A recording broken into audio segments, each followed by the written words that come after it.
Hi guys, welcome back to Hither Green TMD in O gauge.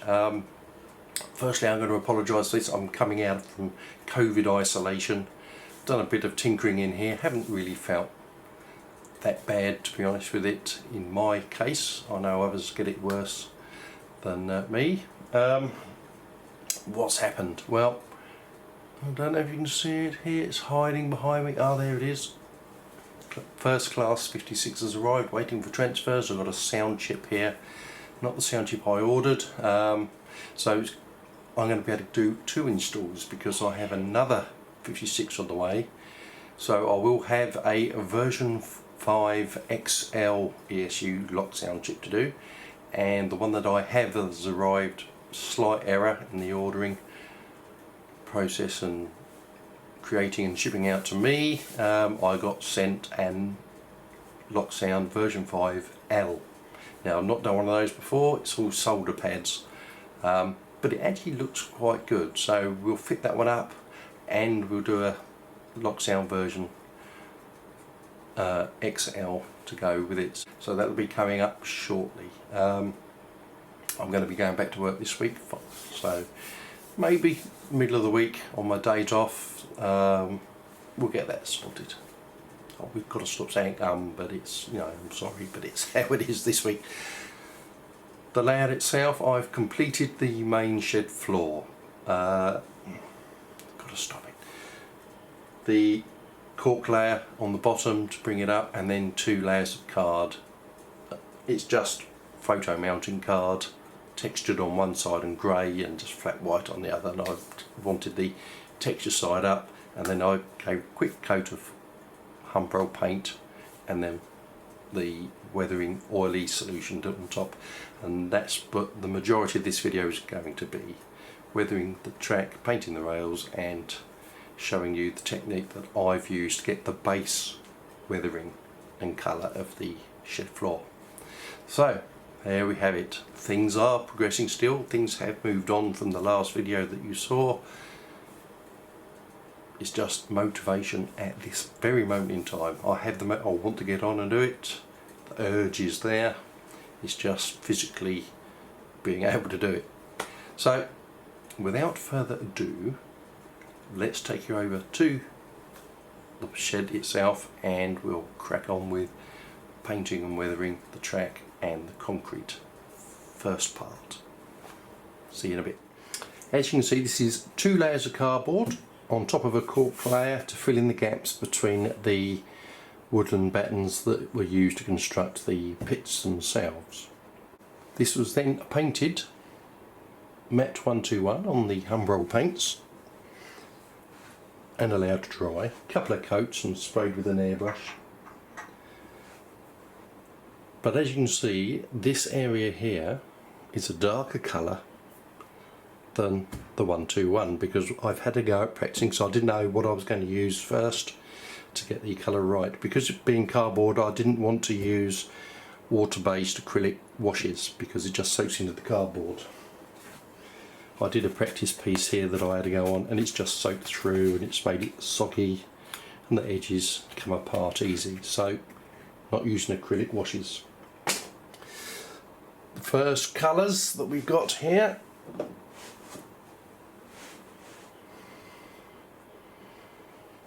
MIG Fresh Engine Oil.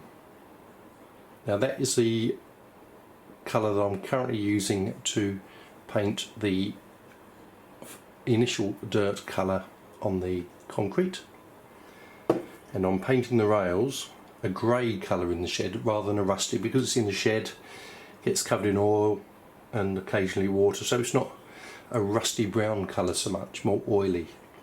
And this is the MIG engine grime colours, which came in that weathering kit that I got, if you remember.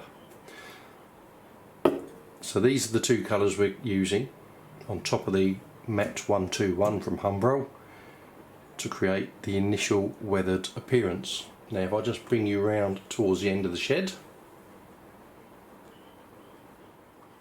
as you can see now, I've gone over the slabs and the paths. I wanted to blend it all together, which is why these were always left quite a bright 121 colour.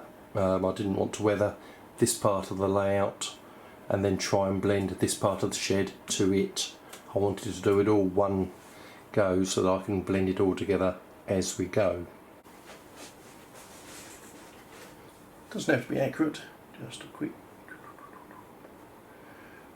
run along the rail.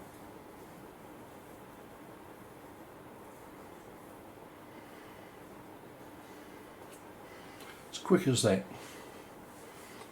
And then just come along with another lot and just touch on the rail chairs. I'm not being accurate at all because there's going to be some more colours and washes added yet, and that'll change the tones and dirt layers even more around the rails. Very quick, very easy with this big engine grime colour.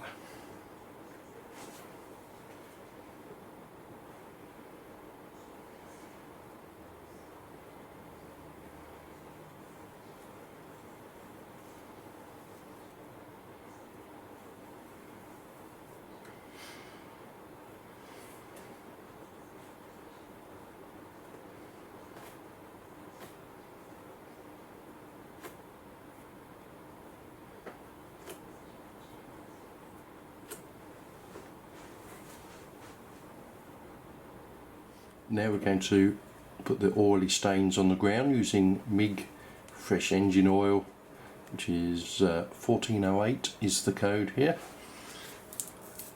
So literally have been giving it a shake up. It is a very oily colour and it works quite nicely.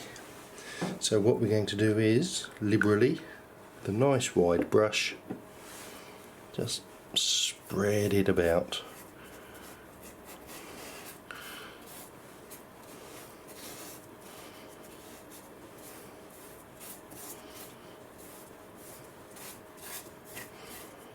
And it will settle down. And then what I'm also going to do is areas down the middle and just blend it by dabbing with the cotton wool ball to lose some of the dark blotches and just let it settle down. Easy as that. Nothing is difficult really. It's just having the nerve just to get on and do it.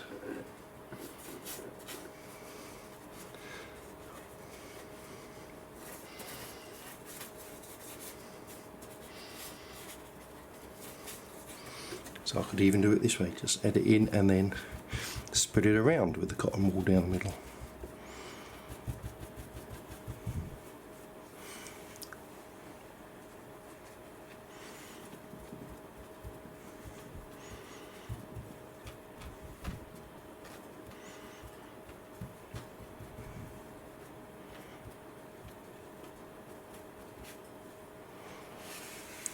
Wipe some of it off.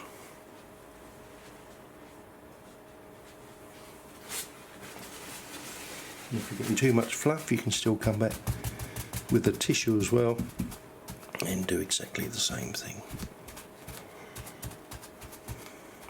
And if you notice there, you get different shades and different finishes. Easy as that really.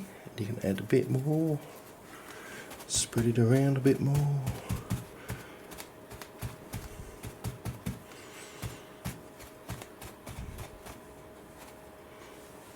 But this is going to be the first layer.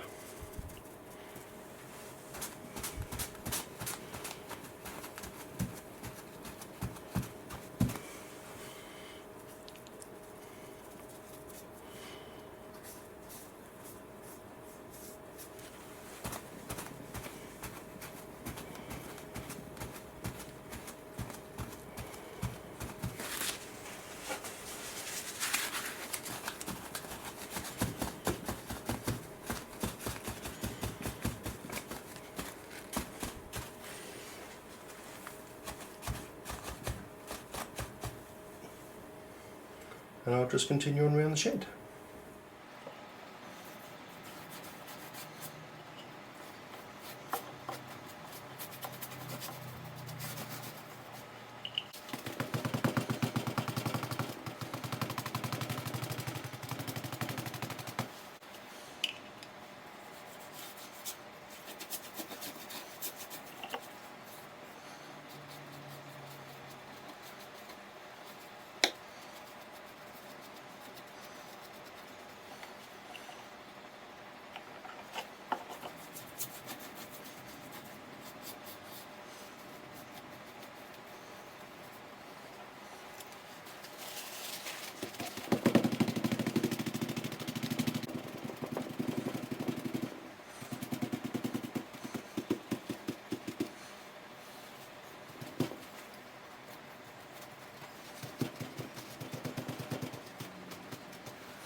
here is the effect of just that washing on and stippling off. As you can see, by not using grey paint, you actually get an older concrete colour, and Hither green, being a former steam shed, would have been a very dark, dirty concrete colour. So this is the first layer done. We're going to add some powders afterwards. Got to let this thoroughly dry off, so that'll be it for today. But yes, I apologise for the lack of videos and the fact that this week I've got COVID, so whilst things has progressed, not a lot of it has been videoed. There we have it, guys. That is the oily fuel bay depot shed floor concrete, dirty, oily base colour. We're going to add some weathering powders over the top of it just to blend it in, makes certain areas darker than they currently are, just to add a bit of definition, mainly along the bottom of the rails, around the chairs, etc. And I've still got to put the floors in the pits to the height that I want. They're a little bit deeper than I need them to be, so I need to lift them up. That'll be my next little job. Still to do that water tank. I've got all the bits here, it's just a case of getting on with it. So enjoy your modelling, try and stay healthy, and I'll see you soon. Bye for now.